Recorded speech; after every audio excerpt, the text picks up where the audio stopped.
Hola, ¿cómo están? Mi nombre es María Antonia Jaramillo y hoy les voy a presentar mi trabajo de grado que se titula Prototipo de Kit Didáctico de Ecología para la enseñanza de ciencias ambientales. Mi tutor es Carlos Andrés Delgado. A manera de introducción les voy a hablar de las aves rapaces. Las aves rapaces se clasifican en tres órdenes: el orden Catarrtiformes, el orden Falconiformes y el orden Estrigiformes. Este último compone las rapaces nocturnas, que básicamente son búhos y lechuzas. Se ha visto que las aves rapaces son depredadores tope de los ecosistemas. Por ende, ellas van a ser muy importantes ya que van a determinar la estructura y organización de las comunidades biológicas. Ellas como tal son capaces de capturar una alta diversidad de microvertebrados y esto se puede representado en algo que ellas producen que se llaman egagrópilas. Las egagrópilas son esta imagen que tenemos aquí que les estoy señalando, que básicamente son los restos alimenticios que no son digeribles por las rapaces y por ende son regurgitados por ellas. Estas generalmente se componen por pelos y restos óseos de las presas. Bueno, entonces en Colombia las aves rapaces nocturnas tenemos 28 especies, tenemos 11 de los 26 géneros descritos y 5 son endémicos. Solo tenemos dos especies que se encuentran bajo una categoría de amenaza, que es el currucutú colombiano, categorizada como casi amenazada, y Glaucidium nubicola, categorizada como vulnerable. Entonces, se han hecho muchos estudios ecológicos con egagrópilas. Ellas sirven para hacer estudios, generalmente para lo que más se utilizan es para estudiar la dieta de las rapaces, por obvias razones, pero también se pueden entender conceptos como hábitos de caza y de alimentación. Pero también se han hecho otro tipo de estudios como lo son los de ecología trófica, ya que como ya les había dicho, ellas son depredadores tope de los ecosistemas.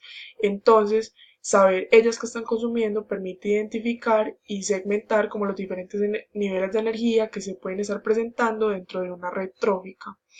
También se utilizan para estudiar la anatomía de las presas. Muchas presas que ellas capturan son muy difíciles de mostrar por métodos convencionales, entonces se sabe muy poco pues acerca de su biología o de su ecología, entonces es muy bueno para hacer estudios anatómicos de ellas. Y como también les dije, no, como les dije, como capturan presas que son muy difíciles de mostrar por métodos convencionales, también para hacer estudios de comunidades de pequeños mamíferos son muy buenas, porque los pequeños mamíferos son muy difíciles de muestrear. Entonces, por este método se pueden estudiar de una manera indirecta. Como tal, el proceso de formación de las egrófilas se puede ir en tres fases. La primera fase, eh, el ave consume el alimento, baja por el esófago, después llega al proventrículo. En el proventrículo se comienzan a secretar enzimas que son las que promueven que comience ese proceso de digestión. Luego pasa al ventrículo, también llamado estómago muscular, que es el que promueve que se dé la maceración del alimento por medio de contracciones.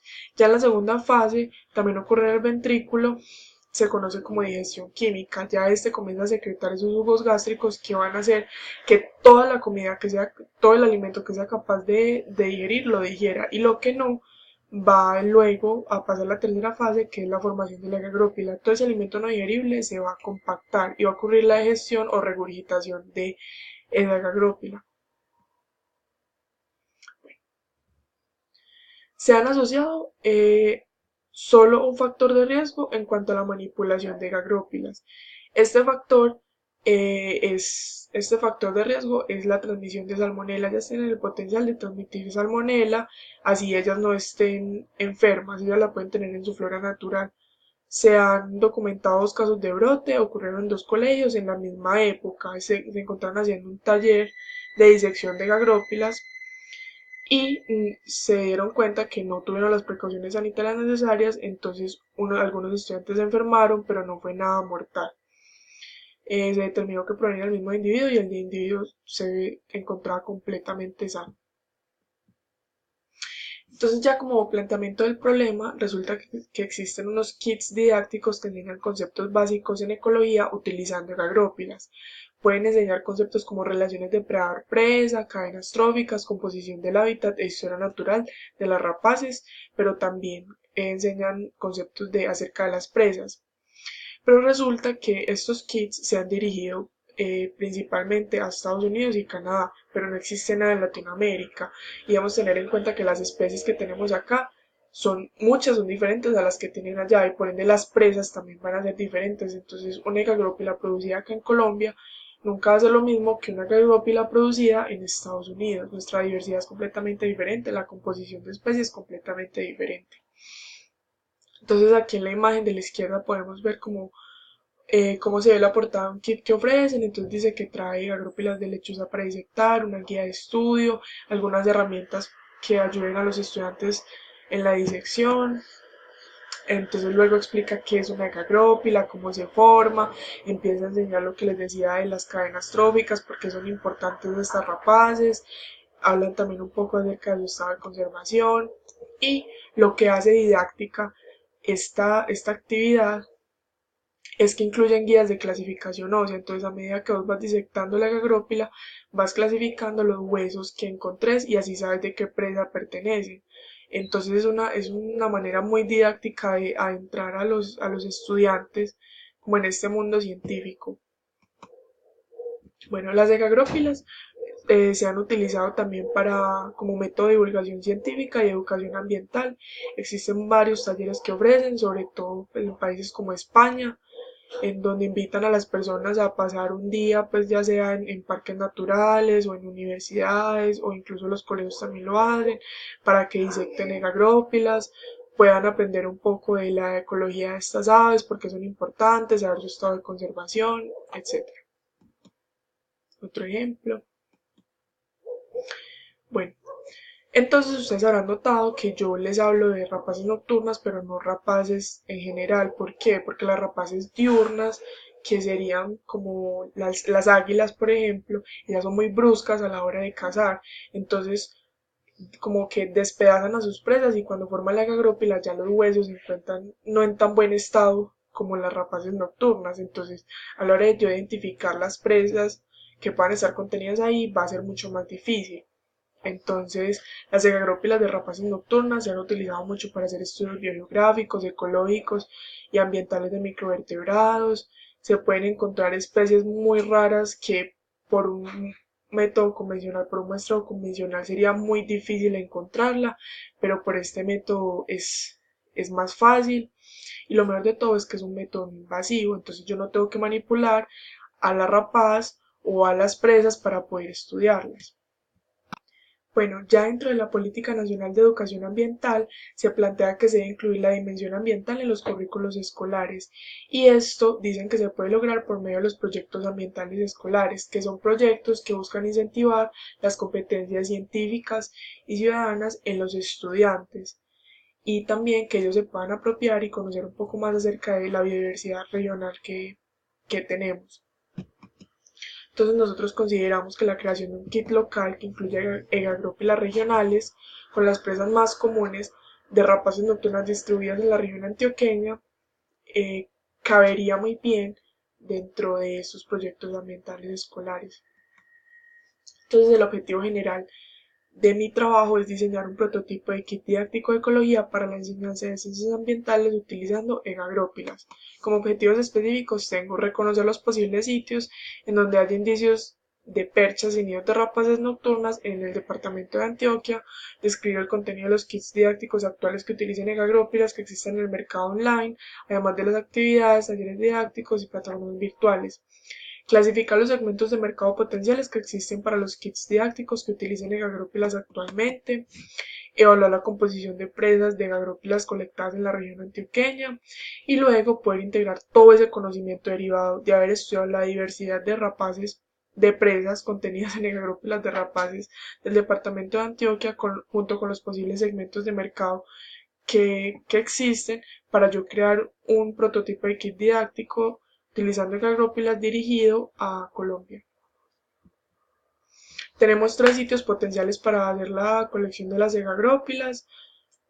Son sitios que mi tutor ya ha identificado que probablemente allá podamos encontrar y colectar egagrópilas. Son sitios que están ubicados en zonas de vida diferentes, entonces se tendría pues una buena representatividad geográfica de las presas encontradas. Entonces tenemos Jardín, Turbo y el Valle Aburrá, por ahora Medellín y Envigado. Entonces se procede a hacer la recolección de las egagrópilas, se hace una disección manual, no tiene mucho misterio, Después, para identificar las presas, se hace con la ayuda de la colección teriológica de la Universidad de Antioquia y algunas revisiones taxonómicas que ya existen. Se mide la riqueza y el porcentaje de ocurrencia de especies. Las egagrópilas colectadas se van a meter a las colecciones escatológicas de la Universidad CES y también se va a hacer una revisión de literatura de los estudios de dieta que se hayan hecho en Antioquia para poder tener más información al respecto. Bueno, ya en una segunda fase se va a hacer la búsqueda de los contenidos que hayan en los kits actuales y de las actividades, talleres de laboratorio, plataformas virtuales, etc. Y ya como último paso, ya es el diseño del prototipo del kit. Este va a incluir carteles de clasificación ósea, guías con información ecológica básica de las presas más abundantes, materiales para disección, egagrópilas de las que colectemos y alguna actividad didáctica que por ahora hemos pensado que podría ser un cálculo de índices de diversidad a partir de las presas que yo encuentre en la egagrópila que esté disectando. Como consideraciones éticas, ninguna de las especies potenciales que tenemos identificadas de las cuales podemos colectar egagrópilas se encuentra categorizada como amenazada. Este es un método no invasivo, yo no debo manipular pues a las rapaces para poder estudiarlas ni a las presas y como tal mi colección, pues la recolección de mi material va a estar amparado por el permiso marco de recolección de especímenes que tiene la Universidad CES con fines de investigación científica no comercial. Como resultados esperados tengo generar una base de datos con todo el contenido de los kits y actividades que existan al respecto que involucren el uso de egagrópilas, obtener una idea general de la composición de presas contenidas en las egagrópilas colectadas y como un producto final es el prototipo del kit, obtener un prototipo de kit. Como impactos espero, en cuanto a divulgación científica, tener pues promover esa divulgación científica ya que va a ser una interacción directa entre los estudiantes y nuestra biodiversidad regional. También tengo la parte ambiental que se va a generar una concientización acerca del estado de conservación que tenemos de nuestra biodiversidad y especialmente de las aves rapaces y del desconocimiento que aún tenemos frente a ellas. En la academia ya que se va a aportar al conocimiento de la biología y ecología de estas especies ya que igual pues son pocos los estudios que se han hecho acerca de ellas en Colombia y social porque se promoverá una apropiación social del conocimiento acerca de nuestra biodiversidad regional por parte de los estudiantes a medida que ellos disectan las egagrópilas y aprendan un poco más acerca de todo lo que gira alrededor de ellas. En cuanto a presupuesto, tengo que mi trabajo va a costar, bueno, es financiado por la Dirección de Investigación e Innovación de la Universidad CES. El total sería de 7.370.000 y ya como tal el programa de ecología en especie pagaría 25.789.000. Y mi cronograma lo tengo dividido pues en un año. En el primer mes voy a hacer esa revisión de literatura, todo lo que exista. Bueno, no de literatura, sino de todos los kits que existan y las actividades y todo lo que les mencioné. Eso se me va a ir hasta el tercer mes más o menos. Ya después voy a hacer las salidas de campo, que me haré más o menos 8, 10 salidas de campo, dependiendo. En el Valle de Aburrá pueden ser muchas más. En Turbo pues no serán tantas. Ya después de la fase de salidas de campo, ya es analizar el contenido de ellas y una vez yo haya analizado el contenido, ya sí proceder al diseño de las guías que me tomará pues más o menos hasta el mes 10. Ya después una validación técnica de los prototipos que se hagan, unos últimos ajustes y modificaciones y ya la elaboración del informe final ya será pues entre los meses 11 y 12. Y eso es todo, muchas gracias.